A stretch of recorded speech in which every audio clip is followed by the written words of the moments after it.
If your freedom were auctioned off like cattle at a market, would you pay the price to buy it back, or turn the entire market into a courtroom? The courthouse bell had just finished its 9 o'clock song when Sarah Whitman pressed her face against the iron bars of the debt wagon. Outside, Millfield's Tuesday market buzzed with the usual commerce farmers hawking late autumn squash, the blacksmith's hammer ringing against horseshoes, children chasing chickens between wagon wheels. But today, a different kind of merchandise drew the biggest crowd. "Step right up, gentlemen," called Ezra Polk, the territorial debt collector, his voice cutting through the morning air like a saw through pine. "Fine specimen of womanhood here. Strong back, good with numbers, can read and cipher. Starting bid is $200 for a 5-year indenture contract." Sarah's hands, bound with rough hemp rope, trembled against the wooden marriage certificate tucked inside her worn leather satchel. The paper bore her husband's signature from 3 months past, right before the fever took him and left her with debts that doubled when the creditors came calling. Now that paper was all she had left of dignity, and she guarded it like a prayer. Tom Brennan guided his sorrel mare through the crowd, the sound of her hooves muffled by the packed earth of Main Street. He'd ridden hard from his ranch since dawn, 43 miles by his count, after word reached him about the auction. In his vest pocket sat the cattle payment from yesterday's sale, $420 in banknotes and silver, enough to clear any reasonable debt and then some. "What's the woman's trade?" asked a voice from the crowd. "School teaching and bookkeeping," Polk replied, adjusting his spectacles. "Husband was the telegraph operator before he passed. She knows Morse code and can manage ledgers." Sarah kept her eyes fixed on her hands, unwilling to meet the stares of potential buyers. The rope chafed her wrists, and each time the wagon shifted, the hemp fibers bit deeper into her skin. She could hear the whispered calculations of men weighing her worth against their needs. Tom pushed his way closer, noting how Sarah held herself straight despite the circumstances. He'd known her husband Jacob from their army days, back when they'd served together in the Territorial Scouts. A promise was a promise, even to a dead man, and Tom had given his word to look after Sarah if anything ever happened. "I'll bid 300, Tom called out, his voice steady and clear. The crowd turned toward him, and Sarah's head lifted for the first time since the auction began.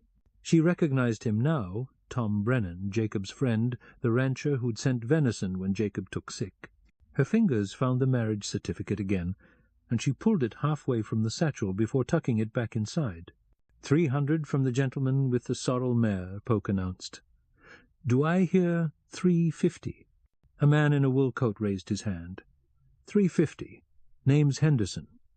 I need a bookkeeper for my mining operation up in Silver Creek." Tom's jaw tightened. Silver Creek was rough country, full of men who'd forgotten what decency looked like. 400, he counted. The bidding stalled there. Henderson shook his head and melted back into the crowd, muttering about expensive luxuries. Polk waited, scanning the faces around the wagon, but no other voices spoke up. Going once at $400, the auctioneer called. Sarah's eyes met Tom's across the space between them. She saw something there, not ownership or calculation, but recognition. He touched his hat brim in a small salute, and she nodded back, understanding passing between them like a telegraph message sent in the old code. Going twice. Tom reached for his money, but his hand stopped halfway to his pocket. The look in Sarah's eyes had changed from gratitude to something fiercer, something that reminded him of a hawk he'd once seen caught in a snare, proud even in captivity. The courthouse clock chimed the quarter hour, and a new voice cut through the morning air. "Hold on there, Polk." Judge Morrison emerged from the courthouse, his black robes flapping like crow wings in the October wind. Behind him walked Deputy Marshal Crenshaw, badge gleaming on his vest, hand resting casual-like on his gun-belt. "There's been a question raised about the legality of this here sale," the judge announced, his voice carrying to the back edges of the crowd. Tom felt his pulse quicken. He glanced at Sarah, who had gone very still in the cage, her bound hands clutching the satchel tighter. "What kind of question?" Polk demanded, color rising in his cheeks. "These debts are legal and binding. I got the papers right here." "Papers can be legal and still not tell the whole story," Morrison replied. He pulled a telegram from his coat pocket. "This came in on yesterday's wire from the territorial capital. Seems there's been some irregularities in how certain debts got transferred after Jacob Whitman's passing." Sarah's heart hammered against her ribs. She'd sent that telegram herself 2 weeks ago, using the last of her savings to pay for the message. Inside her satchel, next to the marriage certificate, lay a crumpled receipt for telegraph charges, $12.30, that might as well have been her last hope. The crowd began to murmur, some folks pressing closer to hear better, others drifting away toward their own business. Tuesday market didn't stop for one woman's troubles, but it could slow down for the entertainment. "I demand to see this telegram," Polk sputtered. "And I demand to examine the original debt instruments," Morrison shot back. "Deputy Crenshaw here will escort Mrs. Whitman to my chambers while we sort this out proper-like." Tom watched Crenshaw produce a key and unlock the cage door. The deputy's movements were gentle as he helped Sarah down from the wagon, though he left her hands bound for appearance's sake. "This is highly irregular," Polk protested. "The sale was properly advertised. The debts are legitimate." "Then you won't mind if we take an hour to verify everything's above board," Morrison said. His eyes swept the crowd. "Auctions postponed until we can review the documentation. Court will reconvene at 11 o'clock. The crowd began to disperse, disappointed murmurs mixing with the sounds of resumed commerce. Tom remained where he was, watching Sarah disappear into the courthouse. She turned once at the door, her eyes finding his again, and this time he saw something new there, hope maybe, or the beginning of it. The morning sun climbed higher, casting shorter shadows between the buildings. Tom tied his mare to the hitching post outside Murphy's saloon and settled in to wait. Whatever came next, he'd be ready for it. Inside the courthouse, Sarah sat across from Judge Morrison's desk, while the deputy carefully untied her bonds. The rope fell away from her wrists, leaving angry red marks on her skin. She rubbed the circulation back into her hands and pulled the marriage certificate from her satchel. "This came for you this morning," Morrison said, handing her an envelope. Telegraph operator brought it over special delivery. Sarah's fingers trembled as she opened the envelope. Inside was a bank draft from the territorial capital payment for 3 months of substitute telegraph work she'd done after Jacob's death, work that had gone uncompensated until now. The amount was exactly $412. She looked up at the judge, understanding dawning in her eyes. "Seems like your debt situation just got considerably more complicated, Mrs." "Whitman," Morrison said with the ghost of a smile. "Question now is what you aim to do about it." Through the window, Sarah could see the town square where Tom Brennan waited by his horse, patient as stone. The morning was half spent, and the real choices were just beginning. Sarah stepped out of the courthouse at 10:15, her wrists free, and the bank draft folded carefully inside her satchel beside the marriage certificate. The morning had turned warm, Indian summer making one last stand before winter settled in for good. Tom straightened when he saw her, noting the change in how she carried herself head up, shoulders square, like a woman who'd remembered she had choices. "Heard the auction got postponed," he said, touching his hat brim again. "More than postponed." Sarah pulled the bank draft from her satchel and showed it to him. "Turns out the territorial government owed me wages, enough to clear the debts and have some left over." Tom studied the paper, then looked back at her face. "That's fine news. You're free to do as you please." "Yes," she said quietly. "I am." They stood there in the courthouse shadow, the morning market bustling around them, but feeling distant somehow, like sounds heard through water. Sarah smoothed her skirts and seemed to come to some internal decision. "Jacob spoke of you often," she said. "Said you were the kind of man who kept his word no matter what it cost him. Jacob was a good judge of character." "He was." Sarah glanced toward the empty debt wagon, then back at Tom. "Would you mind walking with me to the telegraph office? I need to send word to the capital about this payment, make everything official." Tom nodded, and fell into step beside her as they crossed the square. Their shadows moved together on the packed earth, and Sarah found herself noticing small things, the careful way he matched his longer stride to hers, how he positioned himself between her and the rougher elements of the crowd, the quiet strength in his hands as he held the telegraph office door open for her. Inside, the operator looked up from his key, recognizing Sarah immediately. "Mrs. Whitman! Heard about your good fortune. That draft came through just in time, didn't it?" "Yes, it did." Sarah pulled out paper and pencil to compose her message. As she wrote, she became aware of Tom standing close enough that she could smell the leather and sage scent of him, could hear the steady rhythm of his breathing. The message was brief.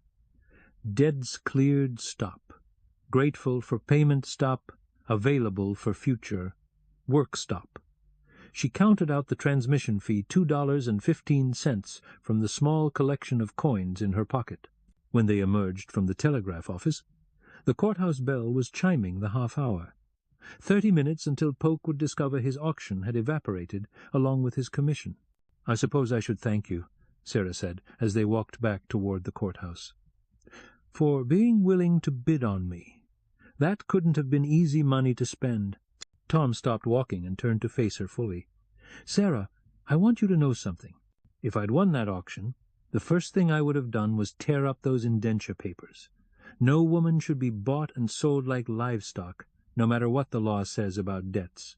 She studied his face, seeing the sincerity there, the quiet anger at the injustice of it all. "Then why bid at all?"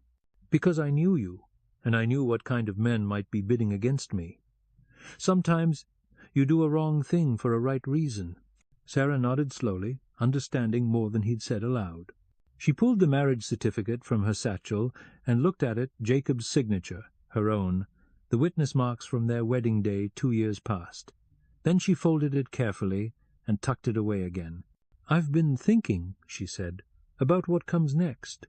I have some money now and my freedom, but I still need work. The territorial government job was temporary." "There's always need for someone who can handle books and figures," Tom replied. "Ranchers especially need help with record-keeping." "Is that an offer?" Tom met her eyes, and something passed between them again, not the desperate understanding of the morning, but something newer, more carefully considered. "It could be," he said. "If you're interested in the work." The courthouse clock began to chime 11, and they could see Polk emerging from the building, his face red with frustration. Judge Morrison followed, shaking his head at something the debt collector was saying. Sarah made her decision with the clear certainty of a woman who had looked into a cage and chosen to walk free. "I'm interested," she said. The confrontation erupted like a summer thunderstorm, sudden and violent. "This is a conspiracy," Polk shouted, his voice echoing off the courthouse walls. "You people planned this whole thing to cheat me out of my rightful commission." Judge Morrison's patience had worn thin as an old blade. "Mr. Polk, you collected debts that weren't properly transferred, held an illegal auction, and now you're disrupting the peace. Deputy Crenshaw, please escort this gentleman to the edge of town." But Polk wasn't finished. His eyes fixed on Sarah with the fury of a man watching money slip through his fingers. "Don't think this is over, woman. Debts have a way of multiplying when folks don't pay attention to the fine print." Tom stepped forward, his movements smooth and deliberate. "You've got something to say to Mrs. Whitman. You say it to me first." "And who might you be? Her new owner?" Polk's sneer was ugly as a snake's belly. "I'm the man telling you to move along before this gets unpleasant." The crowd had gathered again, drawn by the promise of drama. Sarah could feel their eyes on her, measuring, judging, waiting to see if she'd crumble under pressure. Instead, she pulled the bank draft from her satchel and held it high enough for everyone to see.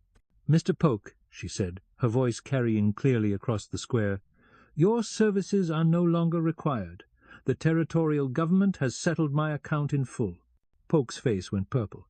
He snatched the draft from her hand and examined it closely, looking for some flaw, some reason to declare it invalid. Finding none, he thrust it back at her with barely controlled rage. "Fine," he snarled, "but you remember this freedom ain't free, and neither is keeping it." With that threat hanging in the air like smoke, Polk stalked toward his wagon.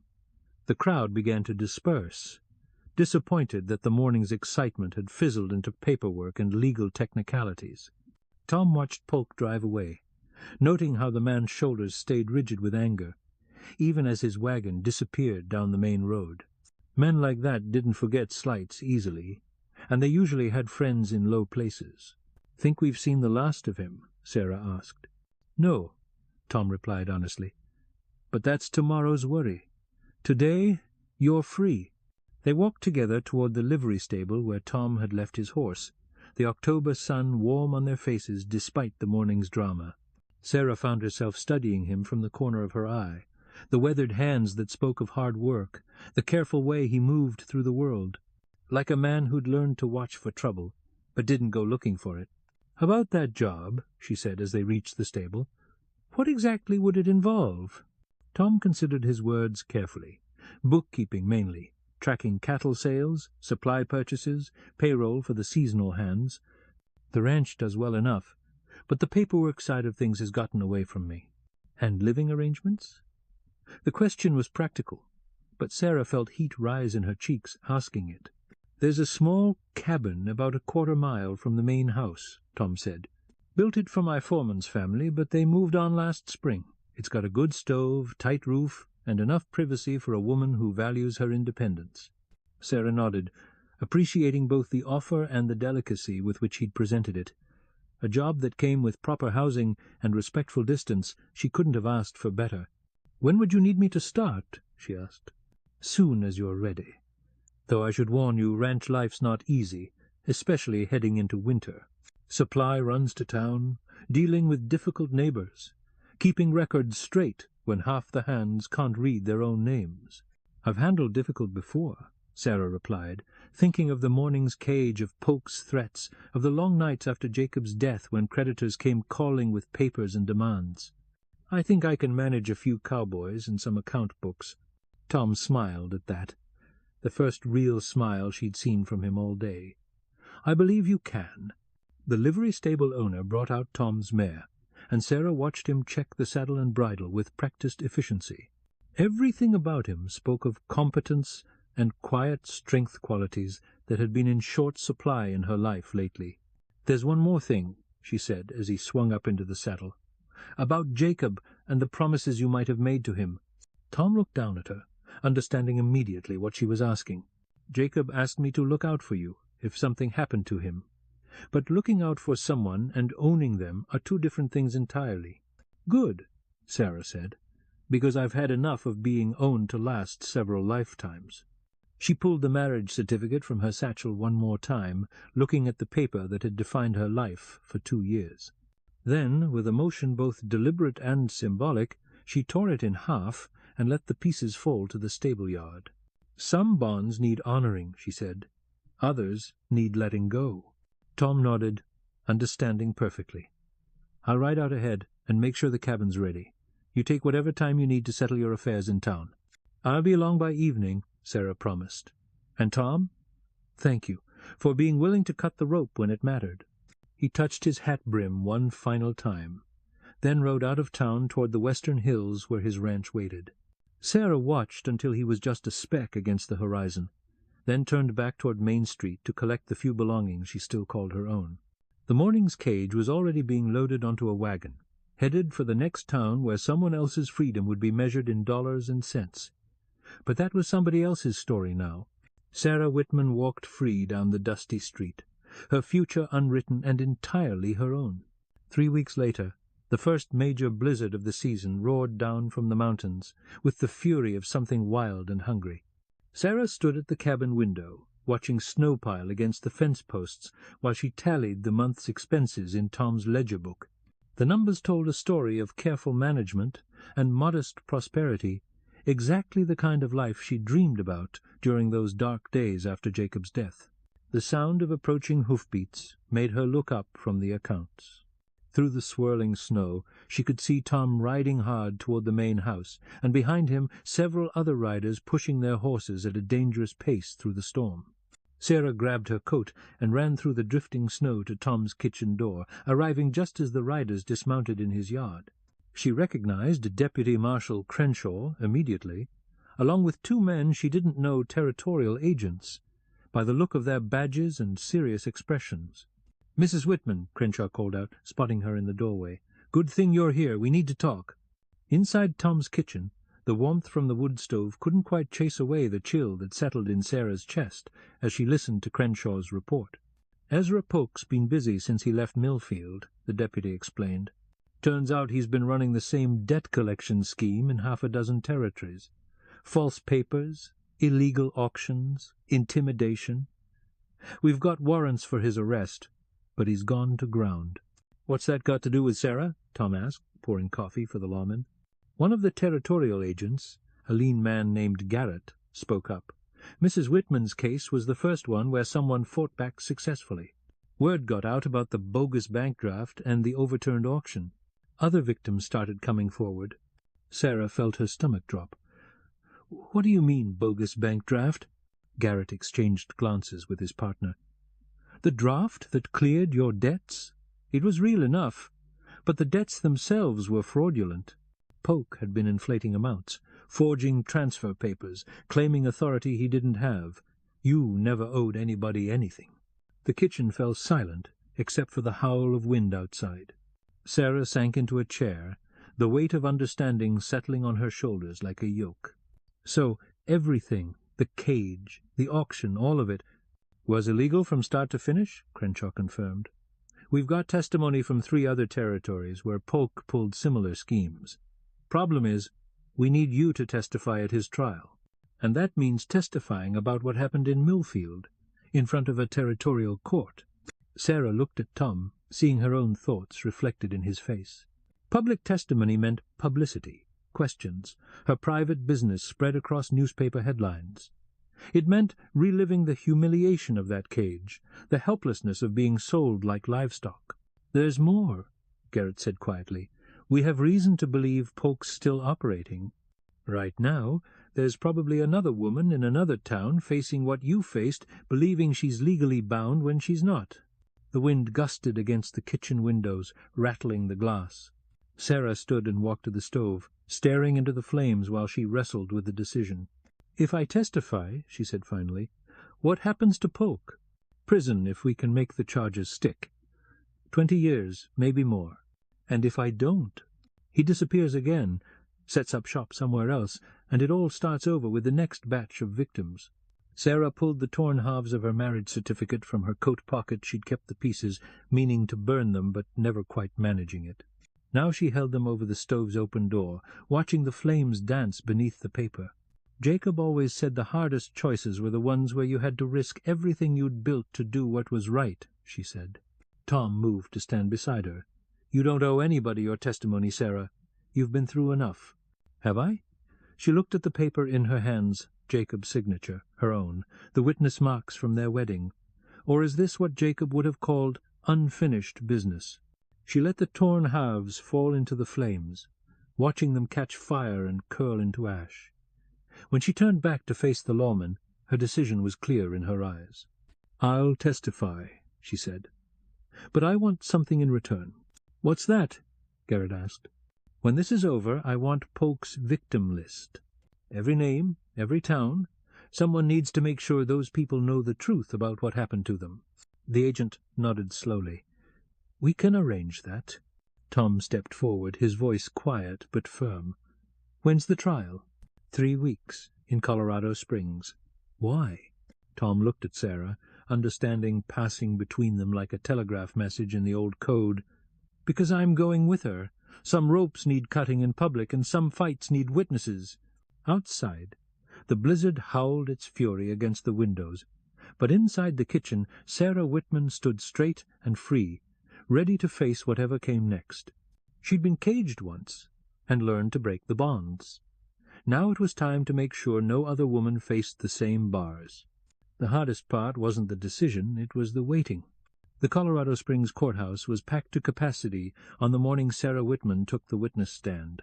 Snow still clung to the high peaks visible through the tall windows, but inside the atmosphere was charged with the electricity of justice long delayed.